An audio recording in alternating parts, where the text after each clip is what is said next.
আসসালামু আলাইকুম দর্শক, আমি সুমুস খান। আমি ইতিমধ্যে আজকে মিরপুর তেল পাম্পে তেল নেওয়ার জন্য গিয়েছিলাম। যে দেখছি আসলে কি বলবো, আমি জিয়ারত থেকে ভিডিও করতে করতে এসে তেল পাম্প পিন্তন ভিডিও করলাম। দেখতে পাচ্ছি দুটা করে সিরিয়াল ইতিমধ্যে আছে, অনেক যানবাহন, কিছু না হলো 400 গাড়ি তো হইতে হবে।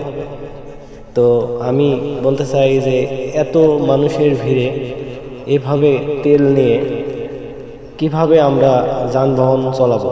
যাই হোক, তবুও লাইন দিয়ে যদি তেল পাতাম তাও মনটা ঠান্ডা হয়ে চলতে পারতাম। আসলেই লাইন দেওয়ার দিয়ে অর্ধেক লাইন শেষ না হইতেই তেল ফুরাই যাচ্ছে বলে ঘোষণা করছে। আসলেই আমি সবার উদ্দেশ্যে এটাই বলতে চাই, তেল আমরা পাচ্ছি না কেন, এটা এটা আমি বুঝতে পারছি না। কিন্তু যদি আমাদের মিরপুর স্থানীয় যেগুলা আছে পৌরসভা ভিতরে বা ইউনিয়নের ভিতরে যদি আমরা তেল নিতে পারতাম তাহলে আশা করি আমরা সবাই তেল পাতাম। আসলে তেল শুধু মিরপুর না, ভেড়ামারা, এদিক কুষ্টিয়া, বাউন্দি ইত্যাদি প্রত্যেকটা জেলার মানুষই এসে তেল নিচ্ছে।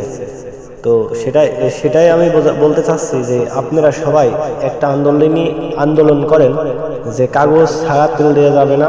দ্বিতীয় যে মিরপুর এর ভিতরে মিরপুর পৌরসভা দিয়ে বা মিরপুর থানা বলতে গেলে তো অনেক হয়, মিরপুরে স্থানীয় এলাকাগুলা এসে তেল নিয়ে গেলে আমরা আমাদের স্থানীয় থেকে তেল নিতে পারবো। মিরপুর পাম্পের থেকে কুষ্টিয়ার লোক, এদিকে বাউন্দি, তারাগুনিয়া, ভেড়ামারা ইত্যাদি অনেক থানার থেকেও গাড়ি এসে তেল নিচ্ছে।